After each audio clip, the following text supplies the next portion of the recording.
Infant still crying? Let me go check on that. What? Wait. Oh! Yes! The baby update is coming! There's a playpen! There's the freezer bunnies on it! And a cute teddy basket!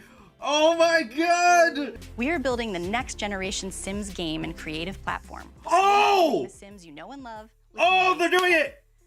They said it!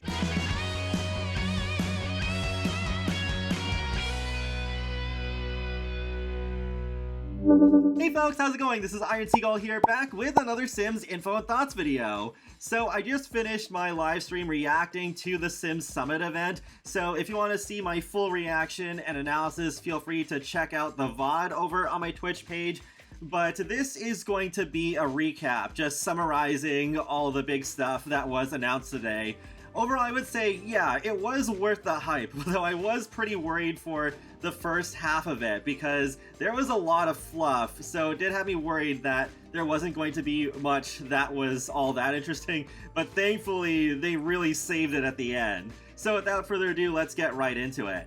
The first big announcement that happened was not a roadmap, but actually concept art for future packs for The Sims 4. On the blog post recapping this, they actually say it's for expansion packs, so it's like, I guess it is supposed to be for actual expansion packs, not just expansion packs in a very general DLC sense, even though I feel like some of that stuff would be for kits, so that is kind of confusing. But right after that, Phoebe Robinson, the host, actually confirmed that there are 2 expansion packs coming next year. So by the sounds of it, we're not getting a second expansion pack this year, but at least we know next year we're going to go back to that 2 expansion pack per year routine. So we have 2 new worlds that are teased, and I can't really glean all that much from either one, though with the colorful buildings on the one on the left side, they do remind me a little bit of Mexico, so I think that would be pretty interesting if we got a Mexican-inspired world. And then on the right-hand side, is it like a San Francisco-inspired world? Because that clearly looks like the Bay Bridge to me in the background. But what's also interesting here is that there's a child riding a bicycle. They cannot do that in The Sims 4, so are we finally going to get that? There's also a Sim carrying a baby on their back, which could very well tie into an aspect of a future update that was teased, which we'll talk about later. But don't take concept art as official confirmation that things will be in the game, because it has happened in the past where we've gotten concept art and it shows things that didn't make it into the final product. So yeah, don't take this as it being confirmed, but it could be a hint.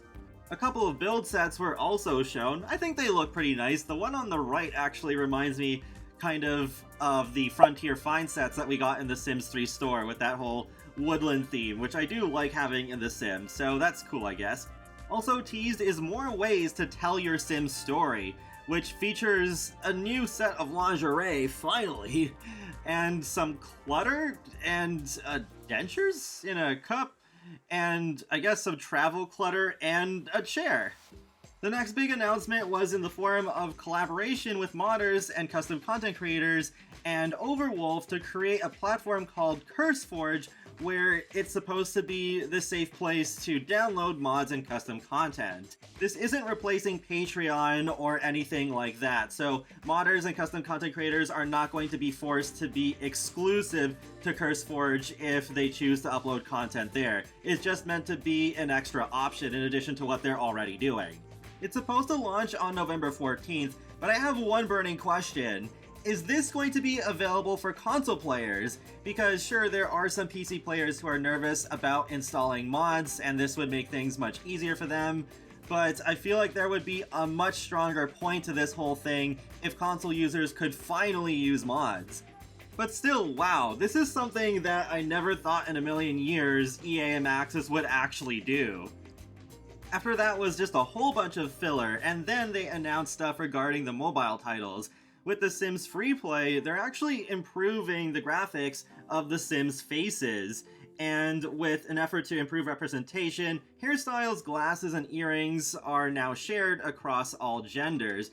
And there is going to be a Christmas in the Air seasonal quest in December 2022, and next year you're actually going to be able to live on a yacht, so that actually sounds pretty cool. And then with The Sims Mobile, they're putting in a big update where we're going to be able to build balconies. While I haven't played free play or mobile in quite a while, I think these updates actually look pretty interesting. But now here's the big one. They announced The Sims 5, though they didn't literally call it The Sims 5. Right now, it's being called Project Rene, to go with words such as Renaissance and Rebirth to represent their renewed commitment for The Sims' bright future, as they say in their blog post. And they just showed build mode right now, but it already looks very promising. Creative style and the color wheel is back. You can even place individual cushions on the couches and rotate them around. You can grab and save groups of objects, which is something I've wanted in The Sims for quite a while. You can also customize the bed so that you don't have a separate object for a single bed and then another for a double bed. You just expand it, and you can even customize the bed frames on both ends, so that is pretty nifty. It's also possible to stream the game to your phone, and they did confirm there is going to be some kind of multiplayer, because they said in the blog post that you have a choice to play solo or collaborate with others. So it almost sounds like to me multiplayer is not going to be quite like what we thought it might be. It seems like it might instead be more of collaborating through build mode rather than live mode, but we'll just have to wait and see on that one.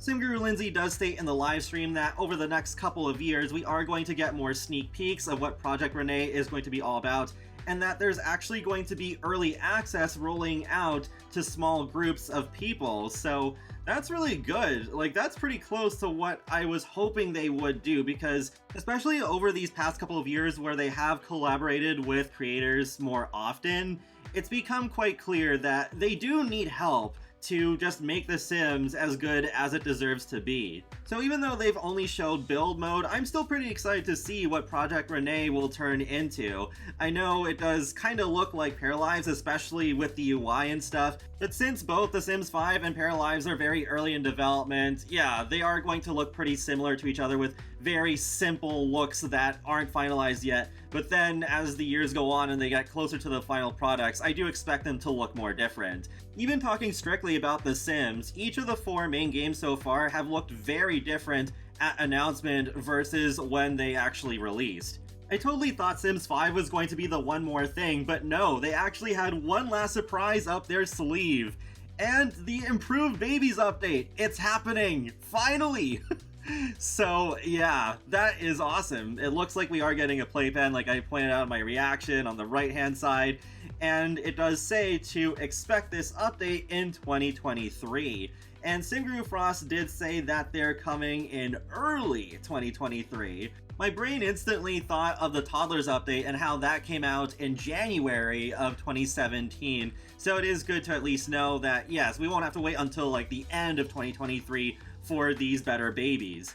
And now that the base game is free to download, a lot more of you can enjoy that update when it comes out.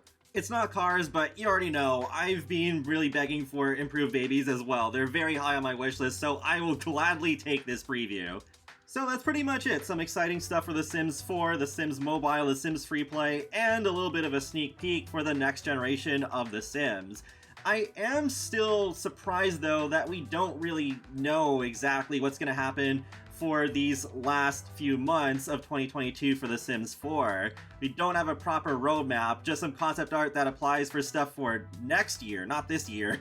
So maybe we'll still get a full roadmap in a couple of weeks or so. There was that leak that happened some days ago with that strawberry icon and the coffee in the envelope that are supposed to be related to 2 upcoming kits, so we have to be getting at least those by the end of the year, and probably a couple more. I would not be surprised. I'm not sure why they'd save these announcements for later, but then again, even like Nintendo, when they do their Nintendo Directs, then they sometimes put out other videos of other exciting stuff, and it's like, why wasn't this in the Direct? So this could be the same kind of thing. And that wraps up another Sims Info and Thoughts video, so feel free to let me know your thoughts in the comment section below. What did you think of this Behind the Sims Summit event? And be sure to subscribe if you'd like to keep up with my latest gaming content. I will talk to you all later, and have a great day. Thanks for watching!